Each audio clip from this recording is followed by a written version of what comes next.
Shalom saudara yang dikasih dalam Tuhan. Puji Tuhan, hari ini kembali lagi saya menyapa setiap umat Tuhan dimanapun Bapak Ibu Saudara berada melalui program Bible and Coffee. Saudara yang dikasih dalam Tuhan, program ini ada oleh karena kemurahan Tuhan, iya kan? Oleh karena kasih setia Tuhan, oleh karena pertolongan Tuhan. Dan saya bersyukur melalui program ini ada banyak umat Tuhan boleh dikuatkan, diteguhkan imannya dan berani melangkah dan bertindak dalam iman kepada Kristus. Karena saya percaya iman timbul dari pendengaran terhadap firman Kristus. Itu sebabnya biarlah melalui program Bible and Coffee ini ada banyak umat Tuhan terus dikuatkan dalam jalan-jalan Tuhan. Dan saya percaya akan ada banyak tuaian jiwa-jiwa yang belum mengenal Kristus datang kepada Kristus, percaya kepada Yesus, menerimanya sebagai Tuhan dan Juru Selamat karena firman Allah berkuasa. Karena itu saya juga mengajak setiap umat Tuhan juga turut terlibat dalam pelayanan media ini, sehingga dengan cara membagikan kembali sehingga ada banyak umat Tuhan juga boleh dikuatkan. Bukan hanya kita, tapi ada banyak jiwa boleh mengalami lawatan Tuhan melalui setiap firman yang mereka dengar. Saya juga mengucapkan selamat datang atau selamat bergabung buat setiap umat Tuhan yang mungkin baru pertama kali hari ini kau mendengarkan renungan singkat melalui program Bible and Coffee ini, saudaraku. Dan jika program ini memberkati saudara, saudara bisa support dengan cara klik tombol subscribe, saudara bisa share, bagikan ke rekan-rekan, saudara bisa komen di kolom komentar, dan saudara juga bisa klik tombol lonceng yang ada di sana sehingga setiap notifikasi atau pemberitahuan itu selalu ada di dalam YouTube Bapak Ibu Saudara yang dikasih dalam Tuhan, ya. Puji Tuhan. Mari Bapak Ibu Saudara yang dikasih dalam Tuhan, kita akan sama-sama kembali merenungkan firman Tuhan. Kita berdoa, kita datang kepada Tuhan. Bapa, kami bersyukur buat hari yang baru dalam anugerah dan kemurahan Tuhan, dalam kasih setia Tuhan yang selalu menopang kami. Kami bersyukur karena setiap kali kami mendengarkan firman Tuhan selalu ada pengharapan, selalu ada kekuatan, selalu ada sukacita dalam hidup kami. Itu sebabnya kami mau buka hati kami untuk firman-Mu. Roh Kudus, sampaikan sesuatu bagi kami, urapan-Mu ada atas kami, sehingga ketika kami mengerti akan kebenaran, dan kebenaran itu memerdekakan kami. Dalam nama Tuhan Yesus Kristus kami berdoa. Haleluya. Amin, amin. Puji Tuhan. Saudara yang dikasih dalam Tuhan, ketika bangsa Israel keluar dari tanah Mesir, tanah perbudakan, dan berada dalam perantauan atau pengembaraan di padang gurun, maka ada hukum-hukum yang Tuhan tetapkan, Tuhan berikan kepada mereka. Dan salah satu hukum itu adalah hukum perang. Saudara, yang tercatat dalam Ulangan pasal yang ke-20. Jadi ada hukum perang bagi mereka ketika mereka menghadapi bangsa-bangsa yang mereka temukan dalam perjalanan, saudaraku. Dan ada salah satu hukum perang itu yang saya sangat terberkati ketika saya merenungkan, dan itu tercatat dalam Ulangan 20 ayat yang ke-8. Saudara perhatikan. Lagi para pengatur pasukan itu, ya kan, mereka yang mengatur pasukan harus berbicara kepada tentara demikian. Siapa takut dan lemah hati, ia boleh pergi dan pulang ke rumahnya, supaya hati saudara-saudaranya jangan tawar seperti hatinya.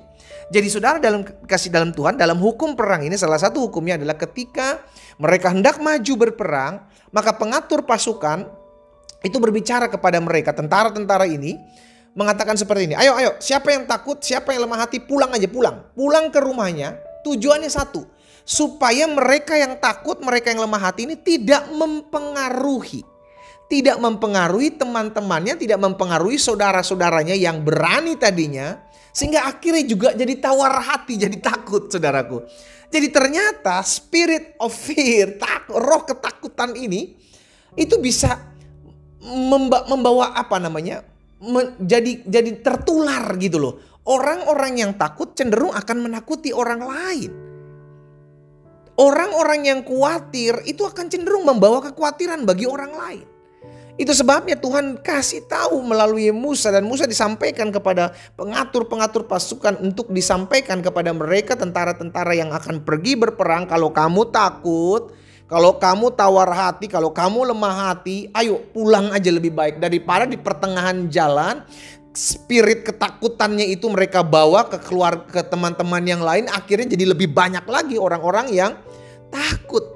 Karena kan hal itu terjadi ketika 12 utusan yang diutus oleh Musa untuk melihat bangsa Israel itu terjadi, saudara. 10 diantaranya di luar Yosua dan Kaleb dan Yosua ini itu membawa spirit ketakutan, spirit ketidakyakinan, dan itu diimpartasikan kepada bangsa Israel ketika mereka pulang dari pengintaian. Mereka bilang, wah di sana orangnya besar-besar.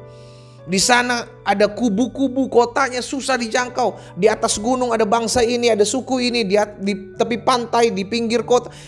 Spirit itu dibawa, roh ketakutan itu dibawa. Bayangkan yang membawa cuma 10 orang, saudara yang dikasih dalam Tuhan, tetapi mempengaruhi seluruh bangsa Israel. Penuh dengan ketakutan, penuh dengan kekhawatiran, penuh dengan tekanan. Sehingga akhirnya mereka mengeluh kepada Musa dan Harun. Bayangkan segitu dahsyatnya, sebegitu powerfulnya roh ketakutan yang dibawa oleh 10 orang yang mempengaruhi banyak orang Israel. Itu sebabnya saudara yang dikasih dalam Tuhan, kita harus pisahkan diri kita dengan orang-orang yang cenderung membawa spirit itu. Orang-orang yang cenderung membawa kekhawatiran. Kita lihat gitu pergaulan kita. Kita lihat kita bergaul dengan orang-orang yang membawa roh apa sama kita. Roh itu roh ketakutan kah, roh kekhawatiran kah, roh ketidakpercayaan kepada Tuhan. Nih hati-hati nih orang-orang muda. Engkau bergaul dengan orang-orang yang sudah mulai tidak percaya akan adanya Tuhan. Pelan tapi pasti engkau akan jadi sama dengan mereka. Kenapa? Karena itu dibagikan. Roh itu dibagikan. Ketidakpercayaan kepada Tuhan itu dibagikan kepadamu. Dan engkau mulai menimbang-nimbang. Oh iya ya, benar juga ya, kalau Tuhan ada kenapa hal ini bisa terjadi. Oh iya, kalau Tuhan adil kenapa hal ini terjadi. Oh iya ya.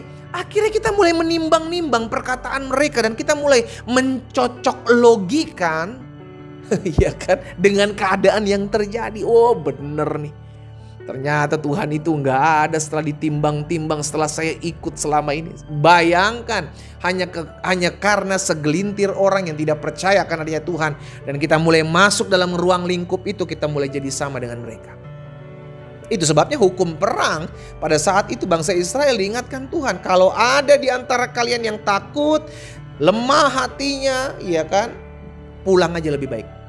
Supaya apa? Supaya spirit itu tidak meracuni, tidak terdampak kepada orang-orang yang tadinya berani. Sehingga akhirnya karena bisikan-bisikan, kita pulang aja yuk, bangsa itu lebih besar loh, kayaknya kita gak bisa loh, kayaknya kita gak sanggup. Itu jadi mulai menimbang-nimbang dan akhirnya ikut takut, ikut tawar hati. Ya, hati-hati saudara dikasih dalam Tuhan. Jangan bergaul dengan orang-orang yang takut menghadapi masalah. Engkau akan jadi takut. Orang-orang yang ngajakin kau ada masalah, ayo kita pergi cari dukun aja, kita cari ke orang pinter aja, kita cari ke gunung ini aja, ke gunung itu. Engkau akan jadi sama. Kenapa? Karena pertimbangan-pertimbangan itu engkau mulai mencocok logikan. Oh iya bener juga ya, masuk akal juga ya, kalau saya datang ini gak apa-apa lah, sekali-sekali juga kayaknya gak, bisa aja kali aja bener. Karena kita mulai menimbang-nimbang. Nah saudara yang dikasih dalam Tuhan, hari ini saya mengajak setiap kita umat Tuhan di hari-hari terakhir ini, ayo pisahkan dirimu dengan orang-orang yang bisa membawa engkau, menarik engkau untuk hidup jauh dari Tuhan. Justru sebaliknya, kita nih yang harusnya bukan yang lemah, kita yang kuat harus memberi kekuatan buat orang lain. Makanya kita terus harus upgrade diri kita. Kita harus semakin dekat dengan Tuhan. Supaya ketika kita dekat dengan Tuhan kita kuat. Dan ketika kita kuat kita memberikan kekuatan buat orang-orang yang lemah. Makanya dalam Roma 15 ayat yang pertama, kita yang kuat wajib menanggung kelemahan orang yang tidak kuat dan jangan kita mencari kesenangan kita sendiri. Karena orang kuat bisa mempengaruhi orang yang lemah. Demikian sebaliknya, orang yang lemah bisa mempengaruhi orang-orang di sekelilingnya, akhirnya jadi ikutan lemah, ikutan tawar hati. Ya, tergantung, karena hidup itu cuma dua. Either kita mempengaruhi atau kita dipengaruhi. Engkau lebih dekat dengan Tuhan, maka engkau lebih kuat. Dan orang yang kuat bisa mempengaruhi orang-orang yang lemah untuk jadi kuat. Tapi jangan sampai engkau yang tadinya sudah kuat, engkau yang tadinya sudah berani menghadapi masalahmu, pergumulanmu, ketika engkau mulai banyak bergaul dengan orang-orang yang tawar hati, orang-orang lemah, engkau akan jadi sama dengan mereka. Makanya hati-hati dengan pergaulan. Pergaulan yang buruk merusak kebiasaan-kebiasaan yang baik. Engkau yang hatinya tadinya tulus, engkau yang tadi hatinya mau bantu orang, mau tolong orang, tadinya tulus. Ketika engkau bergaul dengan orang-orang yang sudah kepahitan, orang-orang yang sudah banyak dikecewakan sama orang lain, engkau akan terimpartasi spirit itu, saudaraku. Engkau akan jadi orang-orang yang gampang sekali takut dengan orang lain. Gampang sekali, aduh jangan-jangan dia nanti jahatin gua ya. Padahal tadinya engkau adalah orang yang tulus hati. Engkau tadinya adalah orang yang suka bantu orang tanpa imbalan. Tapi ketika engkau mulai bergaul dengan orang-orang yang kepahitan, orang-orang yang sudah dikecewakan, engkau terimpartasi dengan hal itu sehingga hidupmu mulai berubah. Hati-hati, pisahkan dirimu. Pilih orang-orang yang bisa mempengaruhi hidupmu dengan pengaruh-pengaruh yang baik. Pengaruh-pengaruh yang membangun, pengaruh-pengaruh yang menjadikan engkau pribadi yang lebih baik, lebih kuat. Ya, kita berdoa, kita datang kepada Tuhan. Bapa, dalam nama Tuhan Yesus, terima kasih buat setiap benih firman Tuhan. Hamba berdoa, biarlah Tuhan beri kepekaan kepada kami. Untuk kami melihat orang-orang di sekeliling kami. Sehingga kami menjadi orang-orang yang tetap terus kuat, tetap terus mengikut Tuhan. Di tengah-tengah badai, tengah-tengah masalah, biarlah kami tetap terus menjadi orang-orang yang kuat mencari Tuhan. Tidak mudah diombang-ambingkan oleh pengajaran, tidak mudah diombang-ambingkan oleh pengaruh-pengaruh buruk. Sehingga akhirnya kami mulai menjauh dari Tuhan. Hari ini hamba berdoa dalam nama Tuhan Yesus. Kalau ada di antara umat Tuhan yang hari ini mendengarkan firman Tuhan sedang terpengaruh hidupnya, hamba berdoa dalam nama Yesus.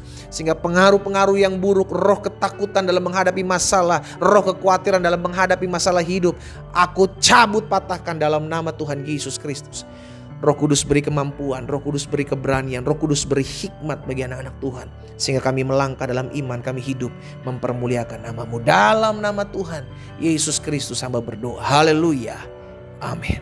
Kita nikmati kopi kita, saudara. Haleluya. Pisahkan diri kita. Jadi orang-orang yang membawa pengaruh-pengaruh yang buruk yang dapat mempengaruhi hidup kita. Sehingga hidup kita semakin hari semakin jauh dari Tuhan. Tapi dekatkan dirimu dengan Tuhan.